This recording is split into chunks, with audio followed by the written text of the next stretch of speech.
ನಮಸ್ತೆ. ಶ್ರೀ ಕೃಷ್ಣಾರ್ಪಣಮಸ್ತು. ಜೈ ಗುರು ಅಮರ. ಇವತ್ತು ಹಿಂಗೆ ಬರ್ತಾ ಇದ್ವಿ, ಒಂದು ಗಿಡ ಕಾಣಿಸ್ತು. ಅದು 2-3 ಕಡೆ ಕಾಣಿಸ್ತು. ಆ ಗಿಡಕ್ಕೆ ಗೋ ಜಿಗ್ವಹ ಅಂತ ಕರಿತೀವಿ ನಾವು. ಗೋ ಅಂದರೆ ನಿಮಗೆ ಗೊತ್ತಿರ್ಬೋದು, ಗೋವು. ಗೋವು ಗೋ ಜಿಗ್ವಹ ಅಂತಾರೆ. ಜಿಗ್ವಹ ಅಂದರೆ ನಾಲಿಗೆ. ಅದು ಇನ್ನೊಂದು ಹೆಸರು ಎತ್ತಿನ ನಾಲಿಗೆ. ಅದನ್ನು ಟ್ರಾನ್ಸ್ಲೇಟ್ ಮಾಡಿ ಕನ್ನಡದಲ್ಲಿ ಆ ರೀತಿ ಕರೀತಾರೆ, ಎತ್ತಿನ ನಾಲಿಗೆ, ಎತ್ತಿನ ನಾಲಿಗೆ ಸಸಿ, ಎತ್ತಿನ ನಾಲಿಗೆ ಗಿಡ ಅಂತ. ಅದು ಸಂಸ್ಕೃತಲ್ಲಿ ನಾವು ಗೋ ಜಿಗ್ವಹ ಅಂತೀವಿ, ಮತ್ತು ಅಂಧ ಪುಷ್ಟಿ ಅಂತೀವಿ. ಮತ್ತು ಇನ್ನೊಂದು ಹೆಸರು ಗಿಗಿನಿ ಅಂತಲೂ ಅದ್ರ ಹೆಸರಿದೆ. ನಾವು ಸಂಸ್ಕೃತಲ್ಲಿ ಹೇಳ್ತೀವಿ, ನೀವು ಅದನ್ನು ಬೇಕಾದರೆ ಟ್ರಾನ್ಸ್ಲೇಟ್ ಮಾಡಿಕೊಂಡು ಯಾವ್ಯಾವ ಭಾಷೆಯಲ್ಲಿ ಏನೇನು ಕರೀತಾರೆ ಮತ್ತು ಯಾವ್ಯಾವ ಪ್ರಾಂತದಲ್ಲಿ ಏನೇನು ಕರೀತಾರೆ ಅಂತ ನೀವು ತಿಳ್ಕೊಳ್ಳಿ. ಮತ್ತು ಇನ್ನೊಂದೇನು ಅಂದರೆ, ಆ ಗಿಡ 3 ಥರ ಇರುತ್ತೆ. ನಾನು 2 ಥರ ಗಿಡ ನಿಮಗೆ ತೋರಿಸ್ತೀನಿ. 3ನೇ ಗಿಡ ಕಾಣಿಸಿದ್ರೆ ತೋರಿಸ್ತೀನಿ.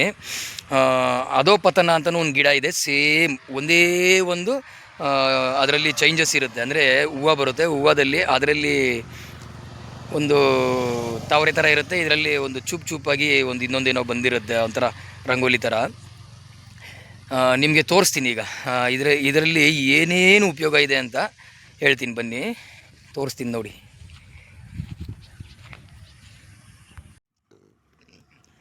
ನೋಡಿ ಇದೆ ಗೋ ಜಿಗ್ವಹ.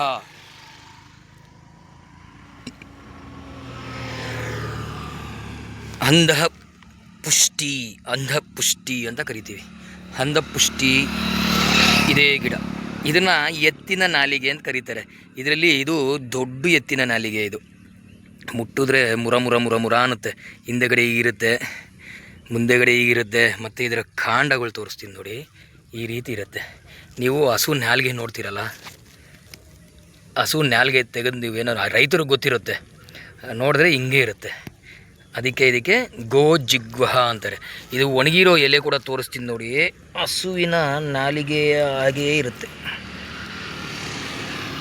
ನೋಡಿ ಹೆಂಗಿದೆ, ಕಾಣಿಸ್ತಾ ಇಲ್ವಾ?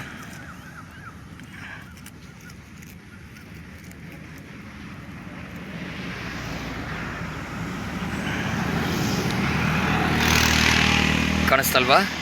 ಸೇಮ್ ಹಸುವಿನ ನಾಲಿಗೆಯ ಹಾಗೆ ಇರುತ್ತೆ. ಹಸುವಿನ ನಾಲಿಗೆ ಇದು. ಮತ್ತು ಇದರದ್ದು ಔಷಧಿ ಗುಣಗಳು ತಿಳ್ಕೊಳ್ಳೋಣ. ಇನ್ನೊಂದು ಗಿಡ ತೋರಿಸ್ತಾ ಆಮೇಲೆ ನಿಮ್ಗೆ ಇದರ ಔಷಧಿ ಗುಣಗಳು ಹೇಳ್ತೀನಿ. ಇದು ಉದ್ದವಾಗಿರುವಂಥದ್ದು. ಇನ್ನೊಂದು ಗಿಡ ಹೂವು ಸಮೇತ ತೋರಿಸ್ತೀನಿ ನೋಡಿ. ನೀವು ನೋಡ್ತಾ ಇರೋದು, ಇಲ್ಲಿ ಕಾಡ್ಗೋಗ್ಬೇಕಾದ್ರೆ ಒಂದು ರೈಟ್ ಸೈಡಲ್ಲಿ ಒಂದು ಮೋರಿ ಪಕ್ಕದಲ್ಲಿ ಬೆಳೆದಿದೆ ಈ ಗಿಡ.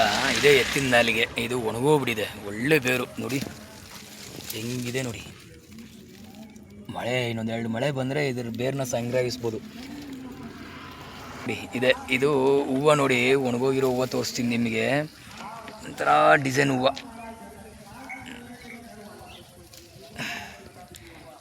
ನೋಡಿ. ಹೇಳ್ತೀನಿ ನೋಡಿ, ಈ ಥರ ಇರುತ್ತೆ. ಇದು ಒಣಗೋಗಿದೆ ನೋಡಿ. ಹೂವು ಒಂದು ಸಿಕ್ಬಿಡ್ತು, ಹೆಂಗೋ ನನ್ನ ಅದೃಷ್ಟ. ಈ ಹೂವು ಬಂದು ಈ ರೀತಿ ಇರುತ್ತೆ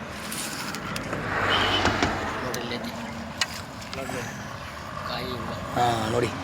ಕಾಯಿ ಹೂವು ಅಣ್ಣ ಕಿತ್ಕೊಂಡ್ರು ನೋಡಿ, ಕಾಣಿಸ್ತಾ ಇದೆಯಾ?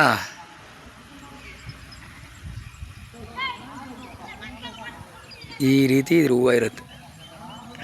ಇದರದ್ದು ಕಾಯಿ ಹಿಂಗಾಗಿ ಅದಂಗೆ ಒಣಗೋಗುತ್ತೆ. ಇದೇ ಎತ್ತಿನ ನಾಲಿಗೆ ಅಂತ ಕರೆಯೋದು. ಹೇಳ್ಕೊಂಡು ಹೋಗ್ತೀನಿ, ಓಕೆನಾ? ನೋಡಿ ಎಷ್ಟು ಅಂದವಾಗಿದೆ. ಈ ರೀತಿ ಇರುತ್ತೆ ಗೋ ಜಿಗ್ವಹ, ಎತ್ತಿನ ನಾಲಿಗೆ. ಇದರಲ್ಲಿ ತುಂಬ ಆದಂತಹ ಪ್ರಯೋಗಗಳು ಮಾಡ್ತಾರೆ. ನಿಮಗೆ ಈಗ ತಾಂತ್ರಿಕ ವಿಚಾರದಲ್ಲಿ ಏನೇನು ಮಾಡ್ತಾರೆ ಅಂತ ಹೇಳ್ತೀನಿ. ಇದರದ್ದು ಬೇರು ಮತ್ತು ಎಲೆಗಳಿಂದ ತಾಂತ್ರಿಕ ಕ್ರಿಯೆನ ಮಾಡುವಂಥದ್ದು. ಏನು ಅಂದರೆ, ಈ ತಪ್ಪು ದಾರಿ ಹಿಡ್ದಿರ್ತಾರಲ್ವ, ಯಾರ್ದೋ ಗಂಡ ಯಾರ್ದೋ ಹೆಂಡತಿ ಅಂಥವ್ರನ್ನ ಬೇರೆ ಮಾಡಿ ಅವರು ಧರ್ಮದ ದಾರಿಗೆ ತೊಗೊಂಬರೋದಕ್ಕೆ ಯೂಸ್ ಮಾಡ್ತಾರೆ. ಅದು ಒಳ್ಳೆಯದು. ಬಟ್ ಆದರೆ ಯಾವುದೇ ಕಾರಣಕ್ಕೂ ಗಂಡ ಹೆಂಡತಿನ ಕಿತ್ತಾಕೋದು ಮತ್ತು ಲವರ್ಸ್ಗಳ್ನ ಕಿತ್ತಾಕೋದು ಮತ್ತು ಇಬ್ಬರು ಮಧ್ಯೆ ಜಗಳ ತಂದಿಡೋದು, ಯಾರೇ ಆಗಿರಲಿ, ಗಂಡಾಗಿರಲಿ, ಹೆಣ್ಣಾಗಿರಲಿ, ಹೆಣ್ಣು ಗಂಡಾಗಿರಲಿ, ಇಲ್ಲ ವ್ಯವಹಾರದಲ್ಲಿ ಅವರು ಚೆನ್ನಾಗಿರಬಾರ್ದು ಅಂತ ಹೇಳಿ ಮಾಡೋದು. ನಾವು ಚೆನ್ನಾಗಿರಬೇಕು, ನಮ್ಮ ಮುಂದೆ ಬೆಳೀತಾ ಇದ್ದಾನೆ ಅಂಥದ್ದೆಲ್ಲ ಮಾಡ್ತಾರೆ. ಇದರಲ್ಲಿ ವಿಚ್ಛೇದನ ಕ್ರಿಯೆಗಳಿಗೆ ಇದು ತುಂಬ ಚೆನ್ನಾಗಿ ಕೆಲಸಕ್ಕೆ ಬರುತ್ತೆ. ಇದನ್ನು ಲಾಯರುಗಳು ತುಂಬ ಕೇಳಿ ಮಾಡಿಸ್ಕೊತಾರೆ. ಇದ್ರ ಬಗ್ಗೆ ಗೊತ್ತಿರೋರು, ಏನು ಕೇಸ್ಗಳು ಗೆಲ್ಲಬೇಕು ಮತ್ತು ಆಪೋಸಿಟಲ್ಲಿರೋರು ಬರಬಾರ್ದು, ಅವರವರೇ ಹೊಡೆದಾಡ್ಕೊಬೇಕು, ಡಿಕ್ಲೇರ್ ಆಗಿಬಿಡ್ಬೇಕು ಅನ್ನೋ ಥರ ಎಲ್ಲ ಮಾಡಿಸ್ಕೊಂಡು ಹೋಗೋದು ಉಂಟು. ಮತ್ತು ಈ ಗಿಡದ್ದು ಹೂವುಗಳಿರುತ್ತಲ್ವ, ಆ ಹೂವುಗಳು ನೋಡಿ ಈ ರೀತಿ ಕೆಳಗಡೆ ಬೊಕ್ಕೊಂಡಿರುತ್ತೆ. ನೋಡಿ, ಈ ಗಿಡ ತೋರಿಸ್ತೀನಿ, ಹಿಂಗೆ ಇರುತ್ತೆ ಹೂವು ಬಂದು ಈ ರೀತಿ ಕೆಳಗಡೆ ಹಿಂಗಿರುತ್ತೆ, ಮೇಲ್ಗಡೆ ಬರಲ್ಲ, ಇದು ಕೆಳಗಡೆ ಇರುತ್ತೆ. ಆಮೇಲೆ ಇದ್ರ ಎಲೆಗಳು ಇರುವೆಗಳಿಗೆ ತುಂಬ ಇಷ್ಟ. ಇರುವೆಗಳು, ಈ ಕಪ್ಪಿರುವೆಗಳು ಇರುತ್ತಲ್ಲ, ಈ ಕಪ್ಪಿರುವೆಗಳು ಬಂದು ಇದನ್ನು ತುಂಬ ಚೆಂದಾಗಿ ಎಲೆಗಳನ್ನ ನಿಧಾನಕ್ಕೆ ಕಚ್ಚಿ ತಿಂದು ಖಾಲಿ ಮಾಡುತ್ತೆ. ಈ ಗಿಡ ಒಣಗೋದೇ ಇರುವೆಗಳಿಂದ ಜಾಸ್ತಿ. ಇದು ಬಿಸಿಲು ಕಾಲದಲ್ಲಿ ಸಿಗೋಲ್ಲ, ಮಳೆಗಾಲದಲ್ಲಿ ಮಳೆ ಬಂದಾಗಲೇ ಜಾಸ್ತಿ ಸಿಗೋದು, ಒಣಗೋಗ್ಬಿಟ್ಟಿರುತ್ತೆ. ಇದ್ರ ಎಲೆಗಳು, ಇದ್ರ ಕಾಂಡ ಎಲ್ಲ ರುಚಿನ ನೋಡಿ ಚೆಂದಾಗಿ ಇರುವೆಗಳು ಆಸ್ವಾದಿಸ್ತಾ ತಿನ್ನುತ್ತೆ. ನೋಡಿ, ಇರುವೆಗಳು ಇವಾಗೂ ಕೂಡ ಲೈನ್ ಕಟ್ಟಿದೆ ನೋಡಿ.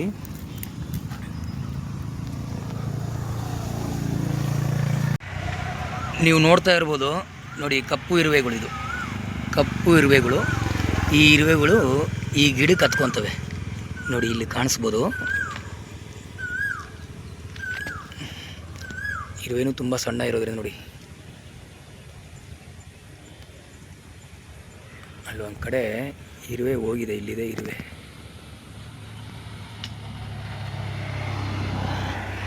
ಇರುವೆಗಳು ತಿಂತಾ ಇರುತ್ತೆ ಈ ಗಿಡನ. ನಿಮಗೆ ಕಂಡ್ರೆ ನೋಡಿ, ತೋರಿಸ್ತಾ ಇದ್ದೀನಿ ನೋಡಿ, ಇಲ್ಲಿ ನೋಡಿ, ಕಾಣಿಸ್ತಾ ಇದೆಯಾ?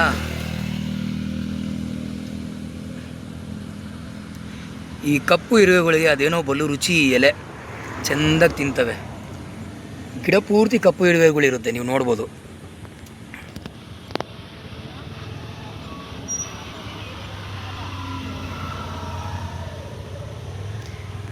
ಎಷ್ಟು ವಿಸ್ಮಯ ಅಲ್ವಾ ಪ್ರಕೃತಿ, ಒಂದೊಂದು ಕೂಟ. ಮತ್ತು ಈ ವಿಷ ಜಂತುಗಳು ಕಚ್ಚಿದಾಗ, ಅಂದರೆ ಹಾವು ಚೇಳೆಲ್ಲ ಕಚ್ಚಿದಾಗ ಇದ್ರ ಬೇರನ್ನ ತೆಗೆದುಬಿಟ್ಟು ಅಲ್ಲಿ ಹಚ್ಚೋದು ಕೂಡ ಇದೆ, ಕೀಲು ನೋವುಗಳಿಗೆ ಹಚ್ಚೋದಿದೆ. ಆಮೇಲೆ ಇದು ಒಳ್ಳೆ ಗುಣಗಳಿದೆ, ಇದನ್ನು ಹೊಟ್ಟೆಗೆ ತೊಗೊಬೋದು. ಒಳ್ಳೆ ಅಮಾವಾಸ್ಯೆ, ಪೌರ್ಣಮಿ, ಗುರುಪುಷ್ಯ, ಗುರು ಆದಿ ಸಂಯೋಗದಲ್ಲಿ ಬಂದು ಈ ಬೇರುಗಳನ್ನ ಒಂದು ದಿವಸ ಮುಂಚೆ ಪೂಜಿಸಿ ತೊಗೊಂಡೋಗಿ ಮಾಂತ್ರಿಕರು ಬಳಸ್ತಾರೆ.